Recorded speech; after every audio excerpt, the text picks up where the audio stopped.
Hey everyone, this week on Half Step Down, Renee and I ramble on about stuff like retro game remakes, Tom DeLonge of Boxcar Racer selling some old gear, and Avatar taking the top spot of the highest grossing movie of all time. We're going to wonder why the hell that is. Don't forget to go to halfstepdownpod.com. You got all the links to our social media. We're on Instagram and Twitter at halfstepdownpod. And don't forget to check out the playlist, the Spotify playlist in our description. We're always adding new songs there, and occasionally we talk about them. I hope you guys like these new intros because they are way easier to record. Half Step Down starts now. What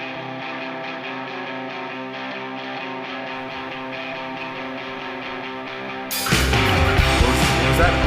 I was waiting for the rest. That's all I got. That's all I got. I'm gonna have to edit out that long silence because that was awkward. That's okay though. I think, yeah, that's okay. Let's get right into it, Jose. What do we got for what kind of hot topics do we have for the audience? Okay, first thing, I'm going to ask you this question because last time we had a Ramble episode, we talked about that new Teenage Mutant Ninja Turtle game, Shredder's Revenge. It's like the classic 2D beat 'em up that you and I grew up playing. I saw this. This was asked on IGM. What other classic side scroller do you think deserves a sequel? Double Dragon.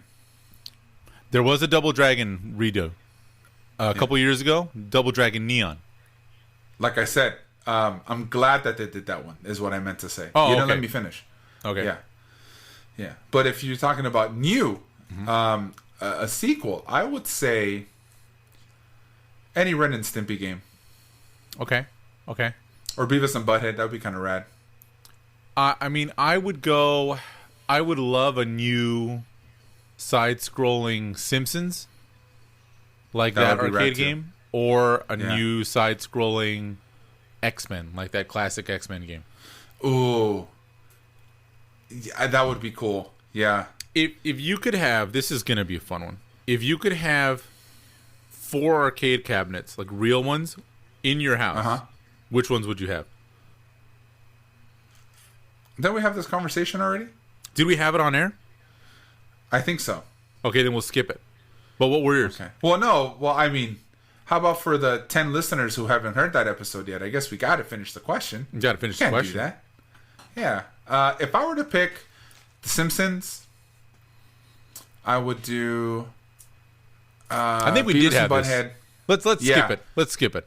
Okay. All right. Let's just start over again. Okay. So what classic arcade for the first time, for the last time? What classic arcade would you like to see a revamped sequel of? A revamped sequel? You mean like a Final Fantasy VII remake? Not like a remake. Kind of like that. Like a modern, so for example, that Ninja Turtles game, right? Sure. It's a new game, but it's done in the old style.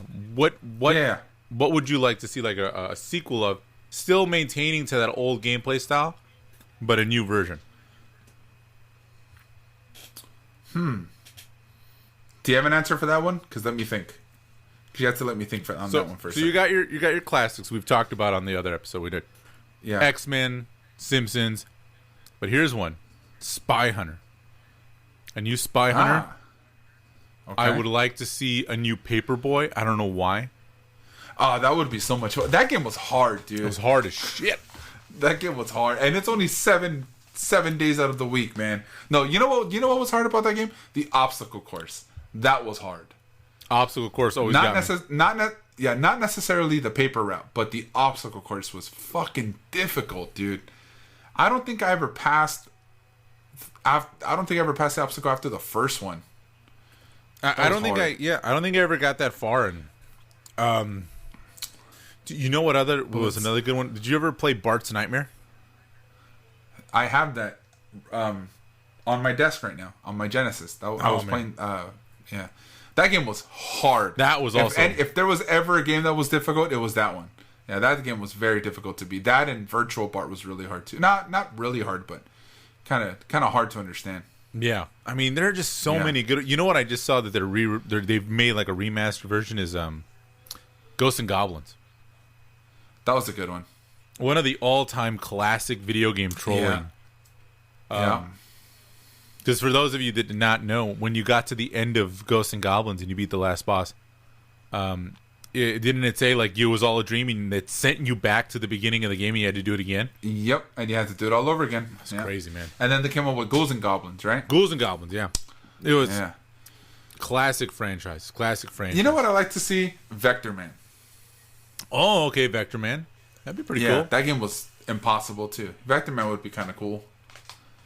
I could see that, but that's not really a side-scrolling game because is that the same as like, let's just say you're playing Vector Man, because you know how like Vector Man you have to hop up to different platforms to get to the next part of the next part. Is that considered side-scrolling?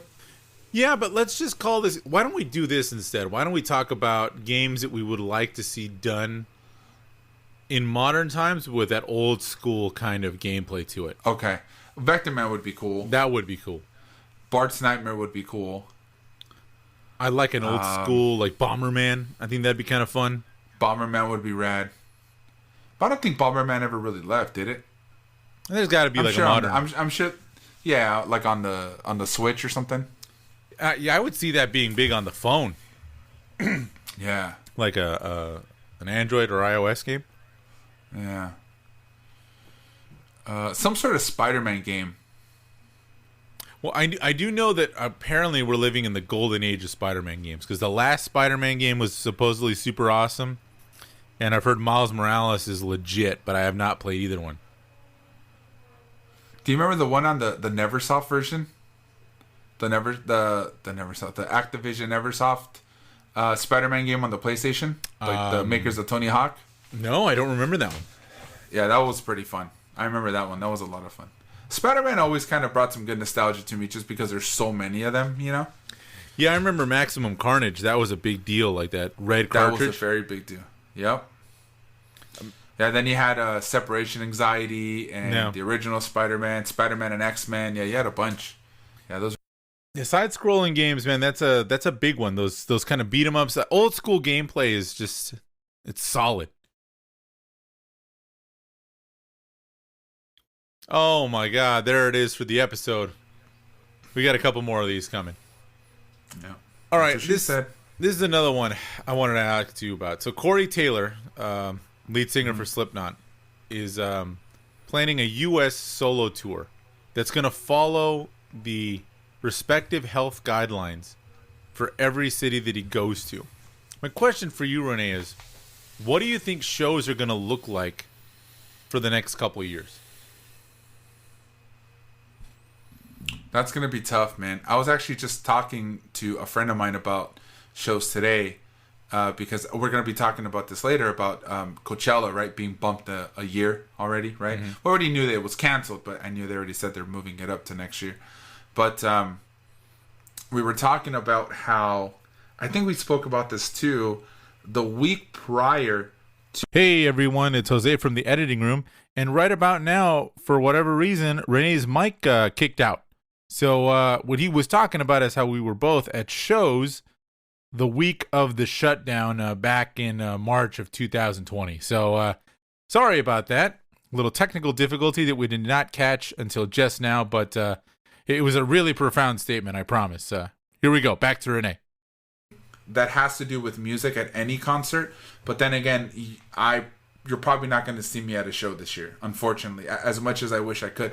I did get my vaccine already, which I'm grateful for, but I don't know, man. I think it's gonna take some time before we can sense some sort of comfort at a concert. You know what I mean? At a show, but hopefully it's sooner than later. But I don't know, man. I mean, are we gonna be wearing masks the whole time? Is he gonna be wearing a mask? That was my question. Like, what do you think if you're gonna go to a show that's following COVID guidelines? Because not only did I see this, but I know there are other things, not necessarily shows. God, I forgot who it was, but I saw it on Instagram.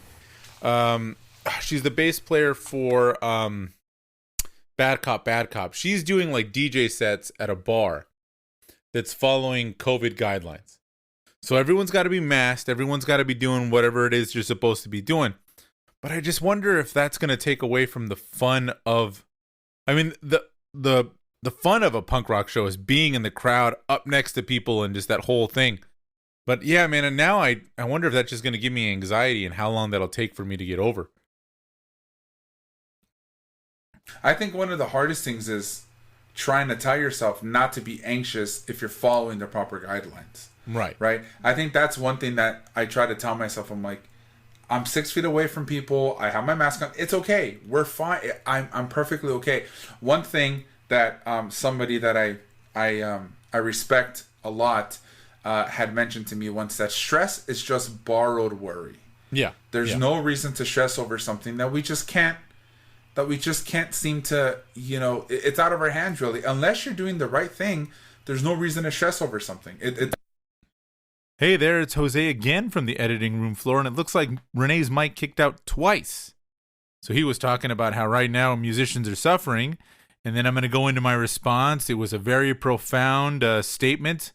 It was very professionally said, but, this is a technical difficulties. They do pop up from time to time, but don't worry. It does not happen anymore in this episode. At least I don't think so. But just kind of scanning it, I think we're fine. But anyway, back to us. I would argue they're suffering more than we are. I mean, if your whole business is based around being in front of people and playing live, because they're not making money off of Spotify, right? They're not making money off of that. No, that's got to be a tough situation, and that's not like a thing where you get unemployment. It's a whole thing. Yeah, I'm excited, man.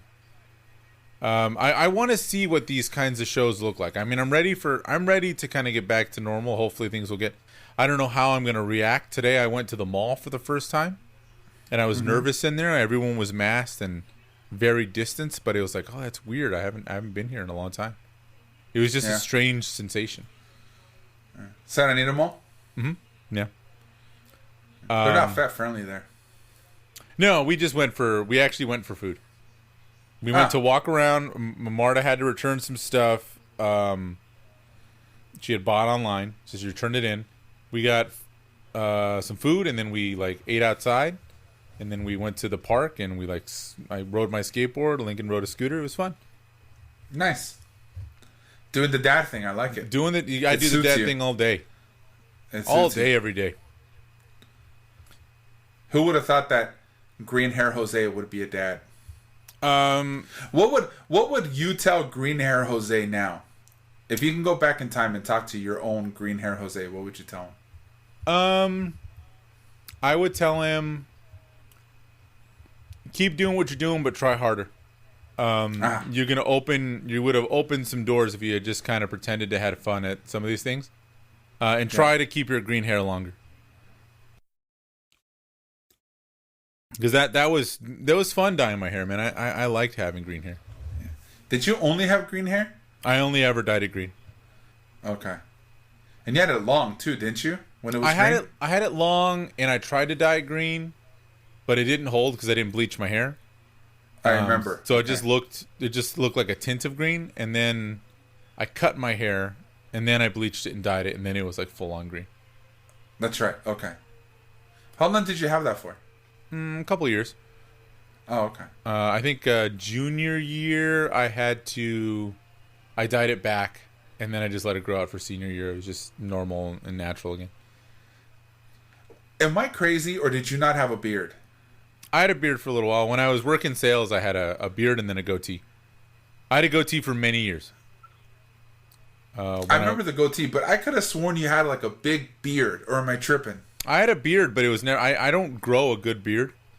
When I was in sales, I had a beard. Well, neither do I, but I mean, I still do it. I just I don't know. I used to grow a beard just to look older, and now I have no problem looking old, so I just shave. Yeah. I think it's time for me to get rid of the beard too, because I'm starting to get grays everywhere. Well, I mean, I think that it looks good on some people. It just didn't look good on me, and then it's just easier for me to shave. Because when I had the goatee, it's just more upkeep, making sure that it's manicured and it's nice and it's the right shape. And fuck it, just shave. Yeah, I got you. All right, we need to talk about this. How much would you pay, Renee, to own a Marshall JPM1 and a Mesa Boogie tri-axis amp that was owned by none other than Tom DeLonge of Blink-182, which means that it would have been in the presence of and possibly played by the best bass player this world has ever seen, Mark Hoppus. Now that you put it that way, oh man, how many millions? So I have whatever my house is worth times 10. There it is. So I bring this up because Tom DeLonge is selling a bunch of old gear on Reverb. Have you seen when artists do this on Reverb? I haven't seen it, no. So for those of you who are not in the know, Reverb is basically the most dangerous website in the world. It is eBay for music gear. And that's all they sell. Guitars, drums, amps, synthesizers. Whatever you can think of, they sell it. And I follow them. I'm always on there looking up gear. But what'll happen is sometimes like a big name artist, like Dave Mustaine has done a thing on Reverb. I know a bunch of people, like big names have come up where they're like, all right, I'm going to sell this studio's worth of gear or this kind of stuff. I'm getting rid of things. So every once in a while you'll see that, or every once in a while you'll see like an ultra rare, like one of a kind microphone that's like $30,000, like crazy shit. But I just thought there's a lot. He's got, according to this article, the store is going to go live in a couple days. About 100 pieces of gear that range from his time in Blink-182 to Angels and Airwaves. Oh, no Boxcar Racer? I'm sure there's some Boxcar Racer in there. He's selling a lot of synthesizers. That's all the Angels and Airwaves stuff. See, the 100-piece cache DeLonge is parting with spans the whole gear spectrum from amps, synths, guitars, pedals, all of which were used on tours. And they've got pictures of some Roland synths that looks like a recording. These are like they're like rack units. The Marshall and the Mesa Boogie Road cases. He's got an EVH flanger on here.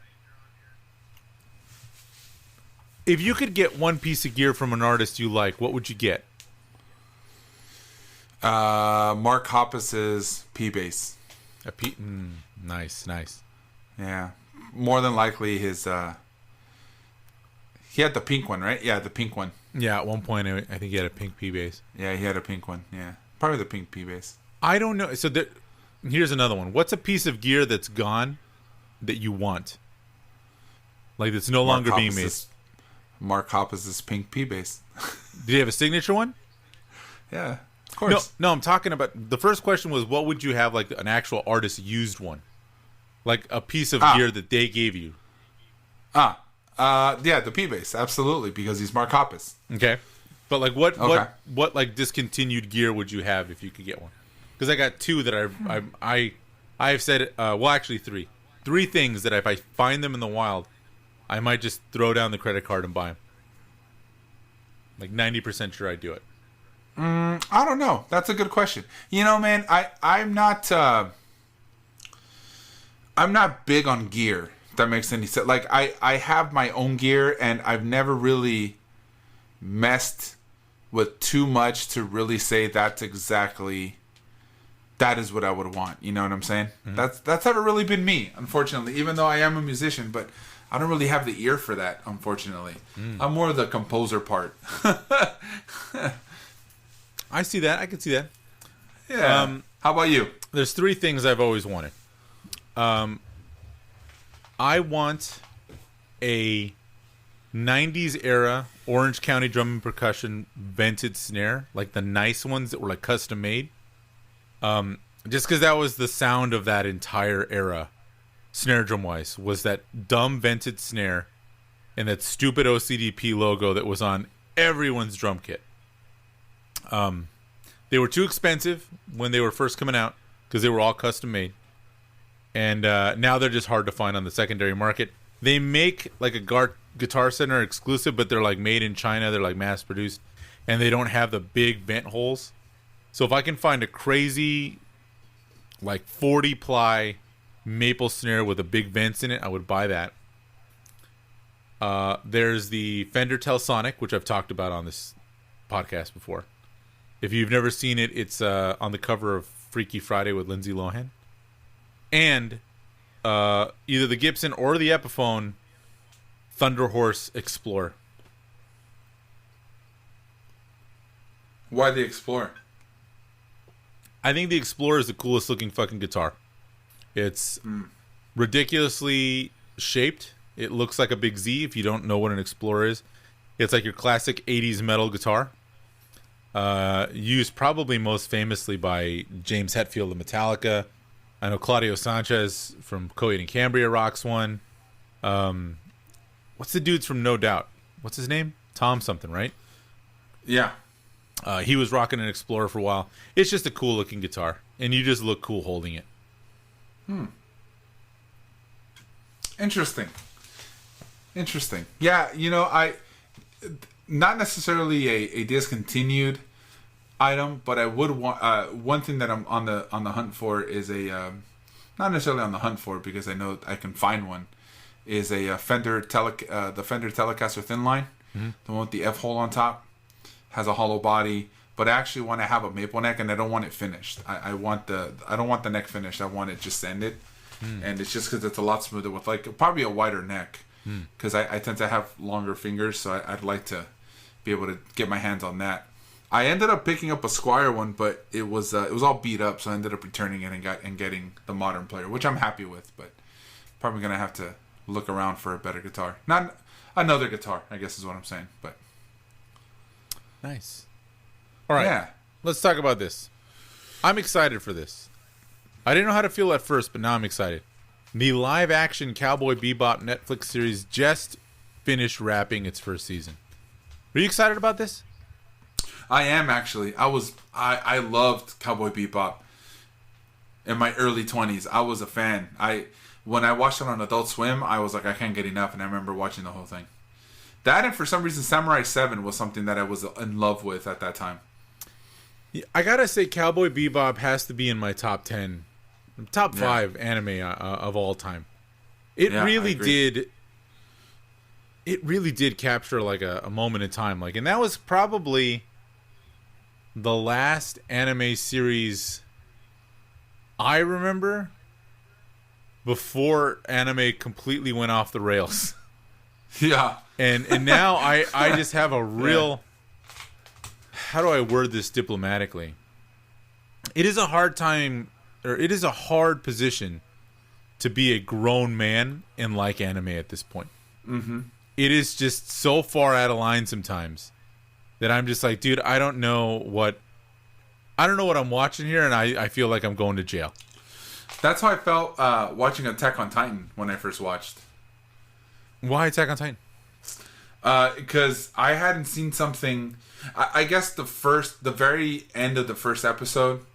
Spoiler alert, everybody. When the Titan ends up grabbing the guy, the kid's mom, right, and he like snaps her in half and swallows her whole. When I saw that, I was like, oh my god! It's just, I don't know. I've seen worse, but for some odd reason that reaction that was probably one of the most gut-wrenching scenes in anime I've seen in quite some time in the last few years when I started watching Attack on Titan. And I remember watching that, I was like, I don't know how I feel about this, but then I ended up watching it anyways. But interesting. Yeah.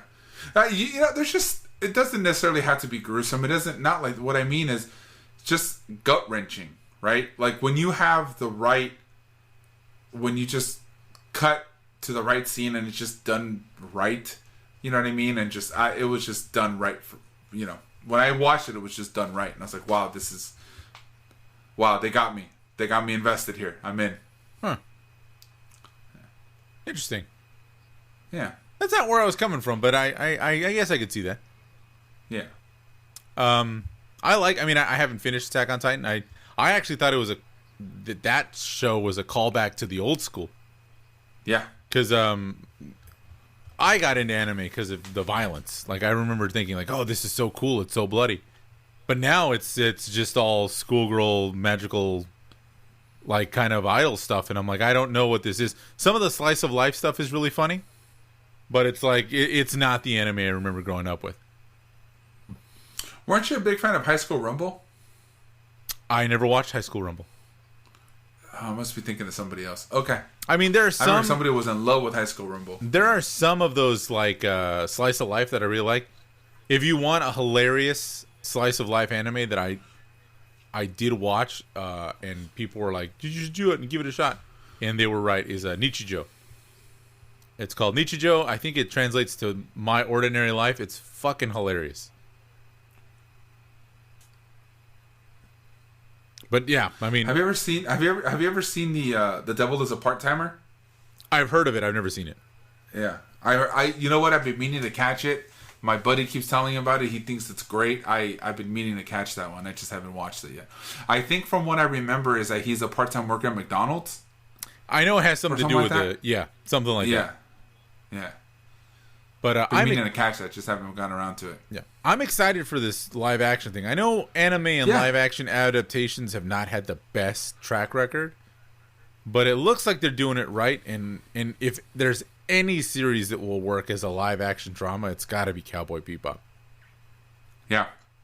And I mean, I think one of the reasons I didn't watch Firefly the first time it came on was because it reminded me too much of Cowboy Bebop. Really?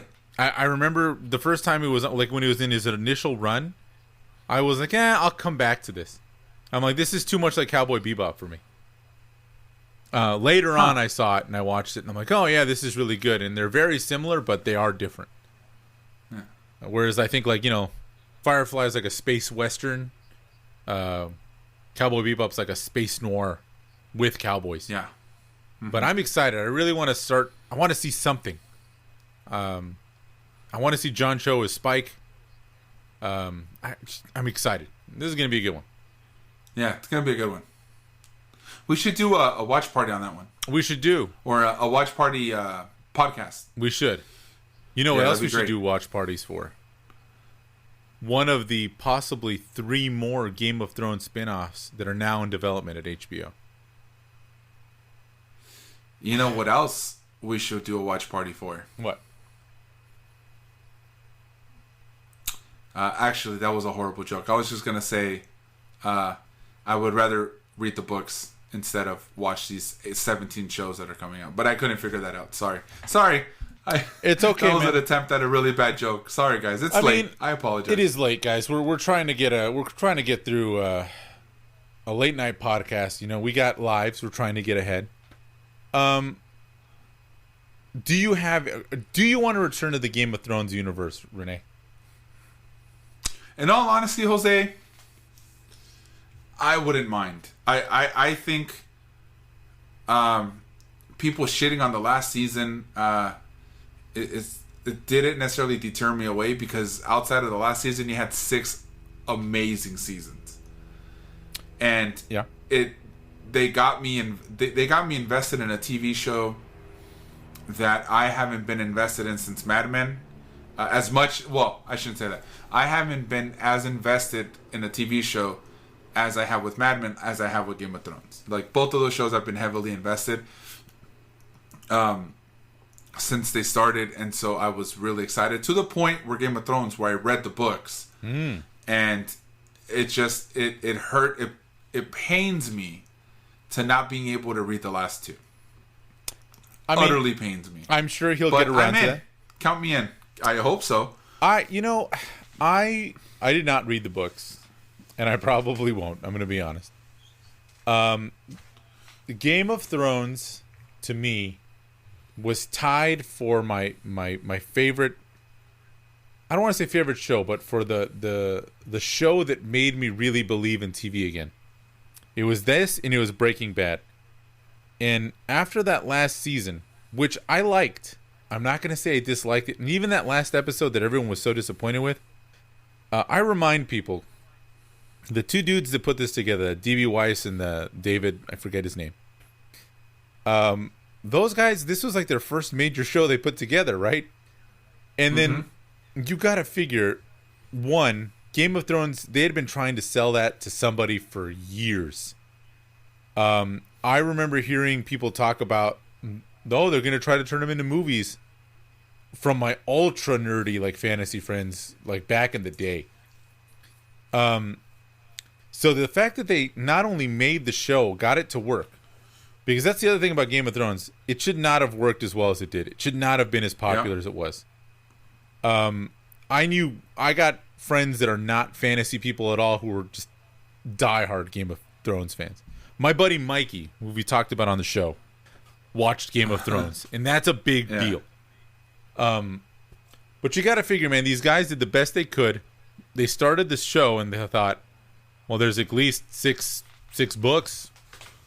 By the time we get to that last season, I'm sure he'll write the last one. But he didn't. And not only is he not writing the last one, it's not one more, it's two more.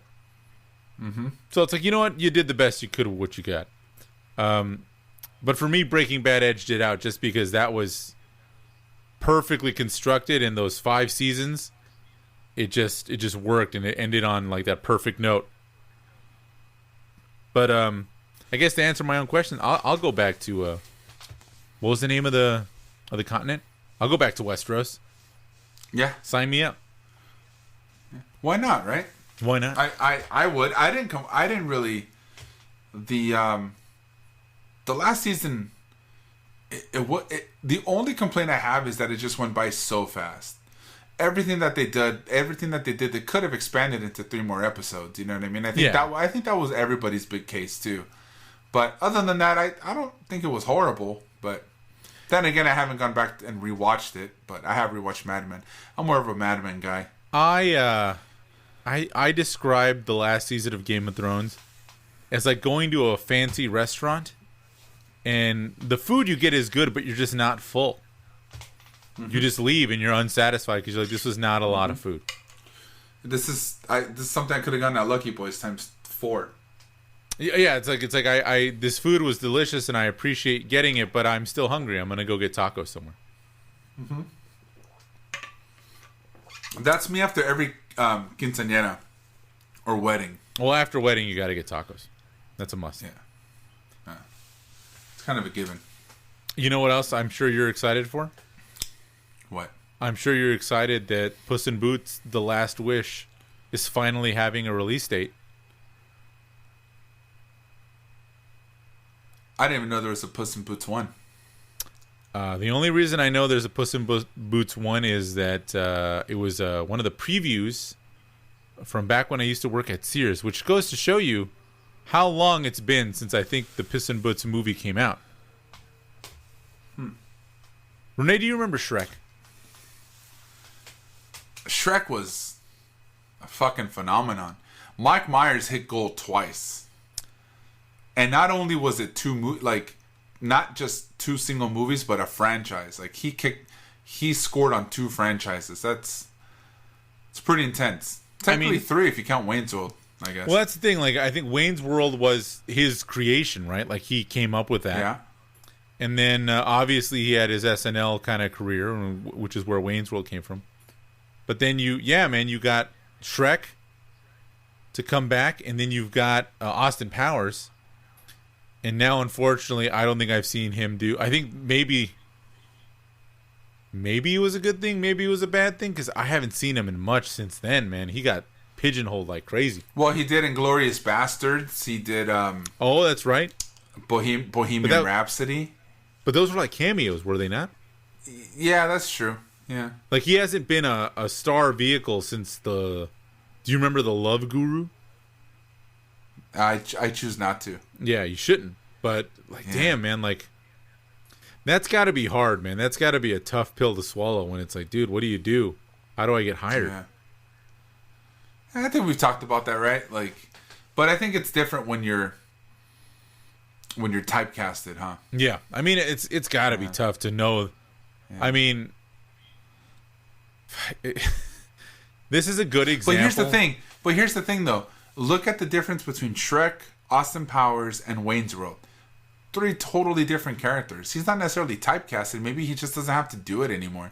Maybe we're just thinking differently. Like, all he needs to do is cameos because he's fucking rolling in Austin Powers and Shrek money. You know what I mean? Yeah, and I don't think it's a money thing. I think if you're like a creative person, you just want to do more creative things. Yeah. But I just think like I think about this for Austin Powers and I think about this for Borat, right? You're just trying to make a funny movie. And you create something that becomes so fucking annoying. Because for those of us, for our listeners who are not around during the Austin Powers years, how many fucking times did you hear some asshole do a fucking terrible fucking Austin Powers impression at any fucking chance that it got to fucking do it? Yeah. How many fucking customers or fucking dumbasses at the bar would do the "do I make you horny" line, and everyone for like a minute would just groan and fucking laugh. Same thing with fucking Borat, right? Like, isn't my wife? How many times have you heard some fucking drunk asshole say that shit? I always heard somebody say, "Very nice." My god.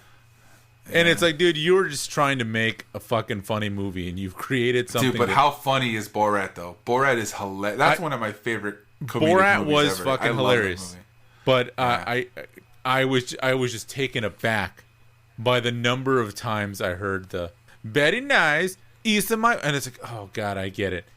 Yeah, man. Have you seen the new one? No, I haven't. Yeah, me neither.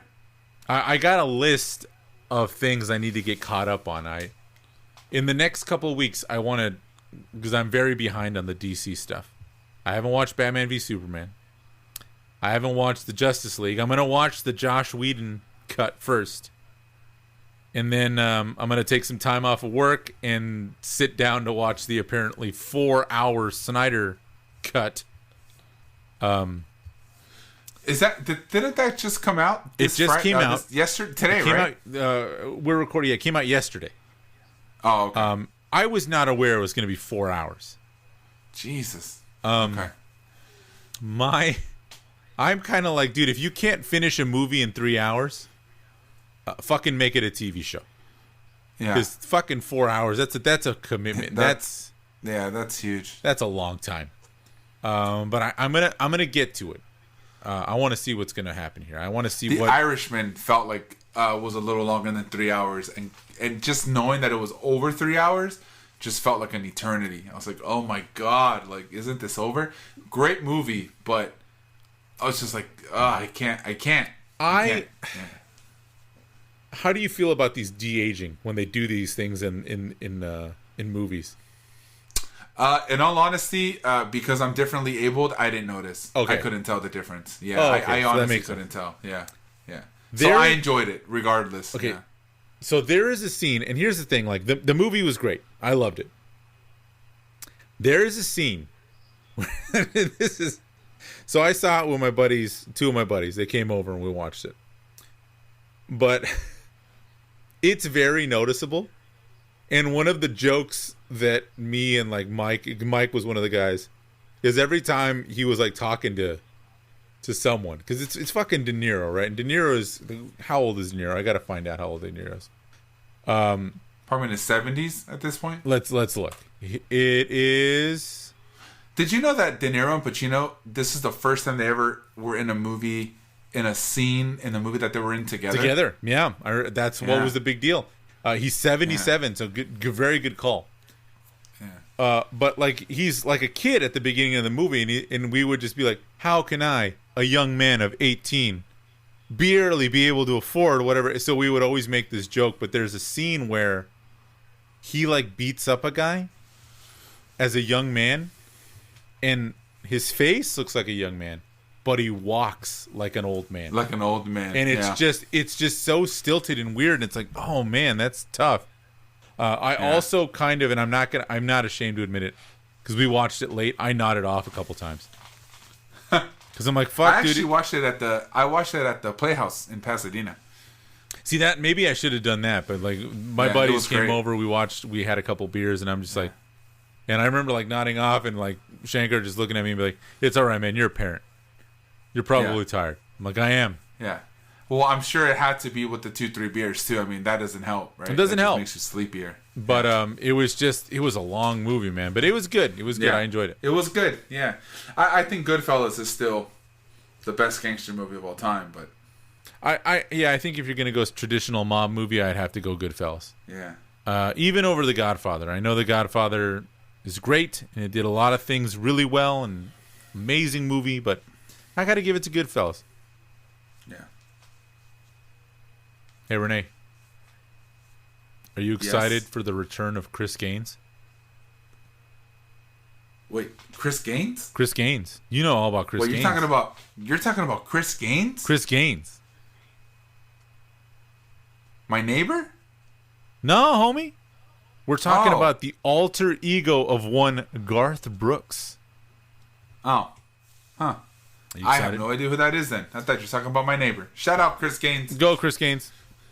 So you don't know who Chris Gaines was? I had no clue. So you know Garth Brooks, right? Thunder Road. Of course. Who doesn't know? Everybody Garth Brooks? knows. Absolutely. Everybody knows. Even if you don't listen to country music, you know who Garth Brooks is. You know Garth Brooks, man. You've probably seen him in Vegas. The dude knows how to play the guitar. Yeah. So back in the 90s, he reimagined himself as this like rock alter ego called Chris Gaines. And he put out music because no one would believe. He just wanted to do something different. How are you, like, I think you and I we kind of like it, but a lot of these artists must get stuck into these kind of pigeonholes where they feel like they can't do different things. I think of like Jason Newsted from Metallica, how he quit Metallica because they wouldn't let him do any other side projects. Yeah. And I just wonder, like what must that be like to want to try to, like, you do something so well, like you're in Metallica, you play metal. Maybe you just want to slap bass for a little bit. You just want to try something a little bit different. What do you do? What does someone like Garth Brooks do but create an alter ego? That's funny because it isn't Half Step Down podcast until we talk about who, Jose? Newfound Glory? No. The Wonder Years, I know. Thank you. The lead singer of the Wonder Years, which is Dan Campbell, he has his own side. He has a side project as well, and he has an alter ego, and his alter ego is Aaron West, and Aaron West has a band called Aaron West and the Roaring Twenties, and when he's on stage, he is Aaron West. Like, he talks as if he is this character that he created named Aaron West. And he talks about stories that he went through as a kid growing up. Like, he has this whole background on this character called Aaron West, and it's totally obviously it's the singer. When you listen to it, you're like, you just assume this is a Wonder Years song, but then when you hear the horns and you hear the banjo and you hear all these other different instruments, you're like, oh, that's not the Wonder Years. Interesting. And I think that's pretty cool, right? It's pretty cool. It's called Aaron West and the Roaring Twenties. Very, very sad. Like, essentially, his backdrop of Aaron West is he had a wife who left them because she had a miscarriage that they couldn't conceive. He ended up driving up and down the country trying to find himself. His dad passes away. He takes off in his he ends up taking his dad's Mustang. He sells it to make some quick cash just to get back home. Like, it's like a whole story, man. Like, I think he has 2 or 3 records out now, but I mean, to try and stray away from a band that you know so much of, or just somebody that you are, right? Like a screamer or a singer of this heavy band called the Wonder Years, or somebody from Metallica or Garth Brooks. Like, I can imagine how difficult it is to essentially, like we talked about earlier, be typecasted even in music, right? Yeah, man. That must be hard. That must be difficult. And I think that kind of comes down to the consumer, right? Everybody wants something different, but they don't.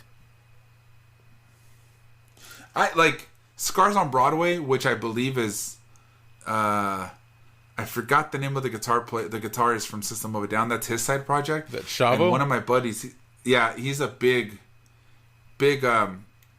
System of a Down fan, and he played me Scars on Broadway. I was like, this sounds like System of a Down. He's like, no, it's Scars on Broadway. I go, I don't know, that kind of sounds like System of a Down. That's what I mean by being typecasted. I was like, It kind of sounds the same thing. Yeah, it sounds like the same dude. Well, I mean, it sounds the same, just without Serge Tankian, you know? Yeah. But it's pretty interesting. Yeah. It was a Darren, not Chavo. But no, yeah. I mean, that's got to be tough, right? It's like, yeah, Or look at it the other way. Like maybe you're really happy being, whoever you are. Like let's say you're Slash, right? And you do what you do and you do it awesome. But are you ever going to be in Guns N' Roses again? You know what I mean? Like you gotta. I'm sure Slash's Snake Pit is fucking awesome. I haven't heard much of their stuff, but it's wasn't Slash in the Velvet Revolver? He was in Velvet Revolver. Yeah. Which was basically Guns N' Roses plus Scott Weiland, right? Yeah, I think so, right? Yeah, had some good songs. Yeah. But yeah, man, that's a weird. But then again, you have Audio Slave, who basically was 3 members of Rage Against the Machine and just turned into a different band altogether. You wouldn't have thought that was them. Yeah, I mean, what I'm saying is, if you didn't know who Rage Against the Machine was, would you pinpoint that Audio Slave was the entire band of Rage Against the Machine just thrown in with Soundgarden? No, I think because Rage Against the Machine, they were, that's a band that sounded so unique. Yeah, like no one really sounded the way they did.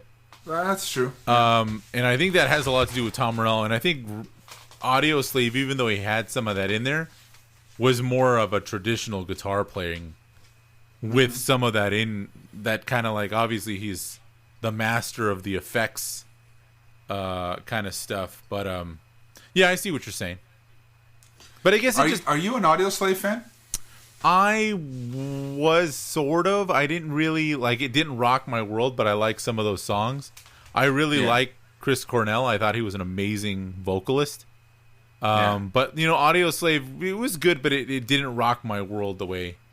I think anytime you kind of get that, it's hard, right? And that's got to be the other end of that, right? Like you get so known for these bands or the way you do things that it's got to be hard to do other projects. Yeah, because everyone just wants you to be this amazing thing. Since like, it's the members of Rage Against the Machine and Chris Cornell. Wow, it's a super band. Yeah, it's a super band, and super groups, as we've talked about on the show, like that's a hard thing to do, man. It's a hard thing to pull off. I agree. All right, let's talk about this, man. Coachella is being pushed back to 2022. Talking about no live concerts, but let's talk about Coachella for a bit, man. Do you remember when that was like a smaller, like not when it wasn't the thing where people bought tickets without even knowing who was playing? I remember you can buy tickets within the week. Well, yeah, and I remember it just being like, it went from my buddy E-Man, our buddy E-Man, who used to go every year, to, like everyone we know is like, are you going to go to Coachella? I got to get tickets. And it's like, you don't even know who, it was just like the hip place to be. It's like, well, yeah. And it's so expensive too, man. Just to not know who's going to be there, that's ridiculous. Did you ever see like a lineup that you really wished you would have gone to? Yeah, the Dre and Snoop Dogg one. That seemed pretty intense. That was about 10 years ago now. It was a bit back here, back when the Tupac hologram, right? What year was the Tupac hologram? 2009 maybe. Let me find no, 2012. 2012 maybe, 2013. The Tupac hologram. This is great podcasting, by the way, and I think I just burped. 2012. Sorry, guys.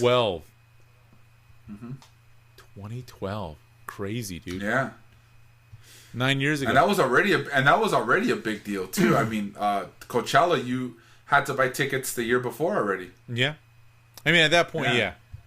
At that point. I would have really liked to have gone when Rage Against the Machine got back together. Was that a couple years after, right?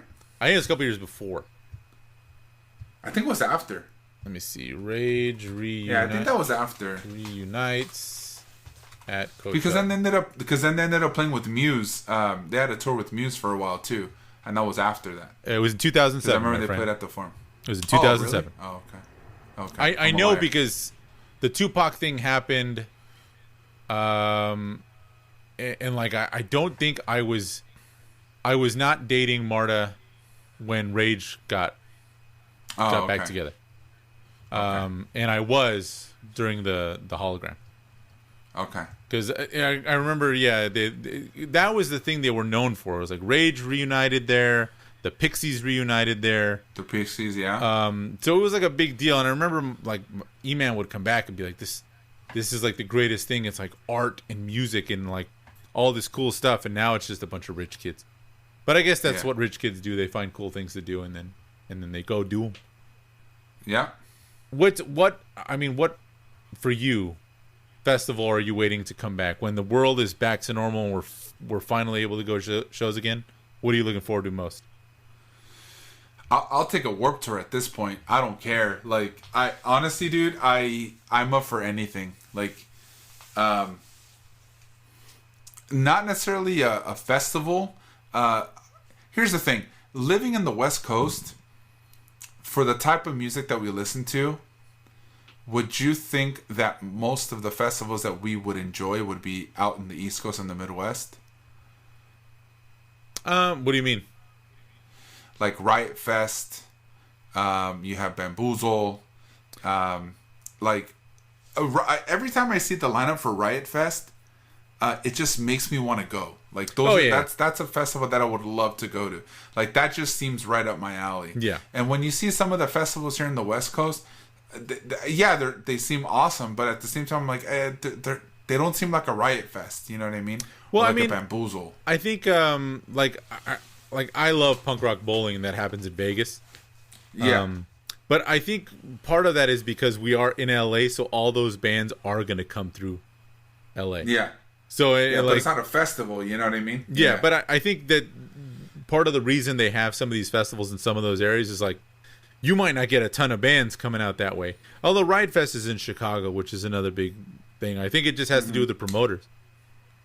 Yeah. But they also have Riot Fest on like Denver, right? I think they have one in Denver and in Chicago and then somewhere else. I think there's 3 different areas. Or 2. I think there's only 2. I think there's one in Colorado. I might be wrong. But you also got to think about like at Riot Fest. You also got to think that the festival thing, people make a vacation out of it. You know what I mean? Yeah, that's true. So it's like if I'm gonna go, like people like when I went to punk rock bowling, they're like, "Oh yeah, this is my vacation. I'm taking time. We all drove down here. We flew down here, and this is what we're doing on our vacation. We're going to the show during the day, and then we're partying at night. Yeah, it's a vacation." Yeah. I think part of it is being from LA, we're spoiled because we do get so much stuff to do. There's always a show. There's always a band in town. You know what I mean? Like there's always a cool place to hit up. So it's hard. I remember there was a handful of times where I just said, I'm going to go to a show. And I remember calling my cousin Oscar, telling him, hey, I'm going to go to a show. Do you want to go? He goes, who's playing? I said, I don't know. Let's go see who's at the Key Club. Yeah. Like, let's just go. Let's go see who's at the Roxy, or let's go to Anaheim and go see who's at the Chain Reaction. Or yeah, I remember doing that a couple times with them actually. Yeah, man, those are the good old days, man. Those are the good old days. Yeah. I got 2 more things we got to talk about. This one I didn't bring up, but I wanted to ask you. All right, I wanted to we should just congratulate Beyonce on breaking the record for the most Grammys won by any singer. Oh, really? Yeah, dude. Queen Bee. That did you know? Oh, you're the one that told me. Never mind. I was gonna say she was in the running to be the bass player for Josie and the Pussycats. I did say that. Yes. And yeah, you did say that. But what I was gonna say because of that was gonna say, can you imagine from going from not getting that role to where she's at now? I mean, I remember Destiny's Child, man. I remember that. Yeah. And who doesn't? Of course. And just the meteoric success that fucking Beyonce has had, and fucking well deserved, man. She fucking kills it. Oh, dude, she's badass, man. She is the Queen Bee for a reason. Yeah. I always love that. That's awesome. That fucking Chappelle joke. It's like I would never tell a woman fuck you. It's like that's Jay-Z money. And he's like, and then he goes, and Beyonce has no fuck you. Yeah. Money. That's Beyonce. That was always a good remember that. Yeah. That was a good one. Yeah. Well, congratulations to Beyonce, man. That's insane. Congratulations, indeed. Awesome. Well deserved. Last thing I want to talk about today before we go. We're saying it like we know her. I know. Thanks. We personally are friends with Beyonce. Thanks, Congrats, Beyonce. Congrats, B. Congrats. We'll text you. Let me text you. I think Congrats, she's definitely one of the road to 100 for sure. Oh, absolutely. Okay, here we go. I gotta ask you about this. So we're so dumb. We are dumb, but that's the point of this podcast, to let other people know how dumb we are. Yeah, of course. Just a Ramble podcast, obviously. So a couple. When did this happen? It's a couple weekends ago. I've been saving this one. So as we all know, the number one movie, money-wise, like the highest-grossing movie of all time, was Avengers: Endgame. Do you remember what movie it unseated, Renee? Avatar. What if I told you, Morpheus style, that they re-released Avatar in China and it is now once again the highest grossing movie of all time? Is it that big in China that they can release it again and again and again? From what I just to make more money? From what I understand, China has a ridiculous love affair with Avatar. What did you think of Avatar when you saw it? I don't care for Avatar. I remember this very clearly. I remember watching it.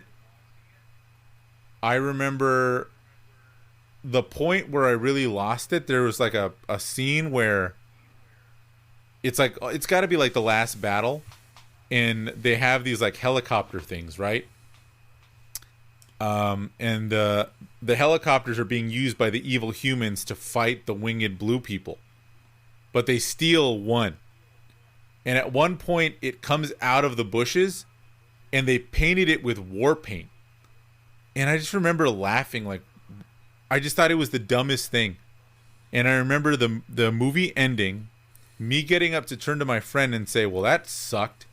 And as the word sucked came out of my mouth, a thunderous roar of applause as people stood up and fucking cheered and were fucking clapping. Fucking people went nuts. And it's the first time I remember thinking, like, I must be crazy.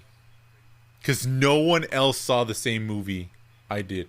Because everyone was like, it was amazing. It was awesome. And I'm like, dude, that movie, it was fucking Pocahontas in space. It was stupid. And everyone was like, no, man, it was amazing. And I'm like, dude, did we watch the same movie? Like, yeah. Have you seen that movie more than once? No. And I refused to watch it again. God damn. I was fucking bored out of my mind. I'm going to get you headphones, man. Your birthday's coming up. I'm just going to leave them like this. But, dude, I saw it once and I don't remember the movie. I remember, like, cool.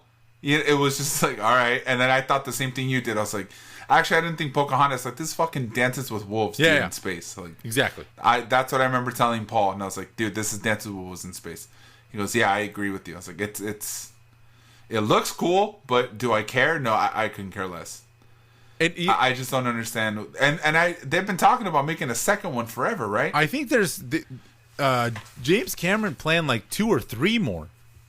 Yeah. And apparently they're still like in production. They're still in production. Okay. But and one of the weird things about it is, right? Why would you make a sequel to something that is so big? Why would you ruin it? Well, I mean, come on, man. Like, it's money. It's money. You got to make more money. I guess, but and apparently James Cameron has a story to tell, man. He wants to tell the story of the Avatarians. I don't even remember what the fuck they were called, man. Whatever they were. But and here's the thing about it. Do you hear anyone talk about it, like, in the States? Never. I've never. I mean, we're pretty ingrained in nerd culture, right? Like, we watch. Yeah. I mean, we've been to comic book conventions. I don't see fucking any Avatar fucking merchandise. I don't see anyone cosplaying as fucking Avatar. The only cosplay of Avatar I remember seeing is fucking, and the only reason I remember it is because the article has the picture of Do you remember when Ben Stiller dressed up as one of the Avatar people for like an award show? It was for an MTV show. Yes, and he just comes out and he goes, "I want to lock ponytails with you." And I'm just like, he just has this deadpan look at his face. Yeah, I remember one of my friends who actually works in the movie industry. He was so pissed because I think Avatar won Best Cinematography, and he was like, it's fucking computer animated. There's no cinematography involved. Like, cinematography is like working with the camera. It's like, but if it's all digital, that's not cinematography. And he was like ranting about it. Yeah, I can see that. I can see somebody ranting about that. I don't know, dude.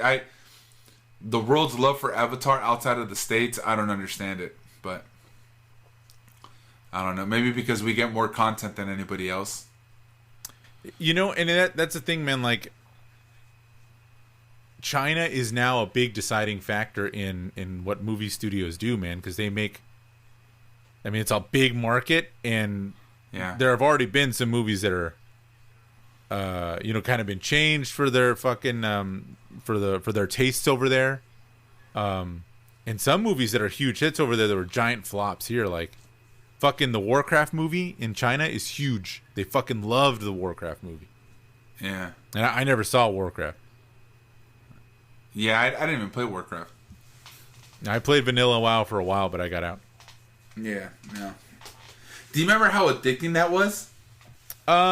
Dude, I've recently kind of started playing a different MMO, and I have to really time myself because I realize, this is why I remember liking this.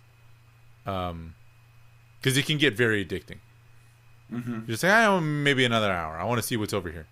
Maybe one more hour. I want to see what's over here. But I'm pretty good about it. I'm always so tired by the end of the fucking day. It's like, all right, I'm going to dedicate 30 minutes to this, maybe watch a TV show and go to sleep. Interesting. Speaking of tired, I'm tired. You're tired. Yeah. It's a Ramble episode. We can do whatever we want. So we're going to call it quits there. Let's do it. We're going to call it quits there. Not saying that I didn't have a good time. We had a great time. But it is getting kind of late, guys. And we are trying to get a lot more work done. So, but before we go, as we always do, we have to talk about something very important to the show, and that's the plugs. Plugs. All right, ladies and gentlemen, your one-stop shop for everything Half Step Down is halfstepdownpod.com. You're going to find links to all our episodes, our YouTube channel, the social media is going to be on there. If you're on social media, if you're on Instagram or Twitter, follow us. We are at halfstepdownpod. Make sure you check out the Instagram stories. We are going to be updating them with our ever-growing, ever-changing list of songs that we pick every week. There's going to be a playlist there. Check it out. We are on Facebook. We go to facebook.com/halfstepdownpod. If you look up Half Step Down Pod on YouTube, you can find all our episodes there. And, of course, please rate and review us on Apple Podcasts or wherever you get your podcasts. And if you like what you hear, use the hashtag HalfStepDownPod to spread the word. Also, hashtag Road to 100. And then finally, Half Step Down Radio every Thursday night at 7 p.m. on TitanRadio.org. Jose, this was fun. I love these Ramble episodes because we can just talk about whatever we want. Let alone, I felt like you kind of took the reins on this one today because you had a lot to talk about. Why not, right? Guys, there was a lot of stories, man. A lot of stories, and I'm glad. Even though this Avatar movie was not my cup of tea, though. Still really don't care for that movie. Fascinating. To really do without it. Fascinating. It is what it is. Fascinates you that they mixed fucking Dances with Wolves and Pocahontas into one. Said, hey, let's make a movie out of it. I just don't know why it's so fucking popular. Yeah. Yeah. Sometimes we'll never. That's a great mystery. There's two things you'll never know, Jose. There's two things in this world that you'll never understand. One is women, and two is why Avatar is so popular. Get it. Have a good night, everyone. Take it easy. Yeah, give it up for this guy. you guys. Just so we're all clear, that was not like a real song. Okay. Made that up.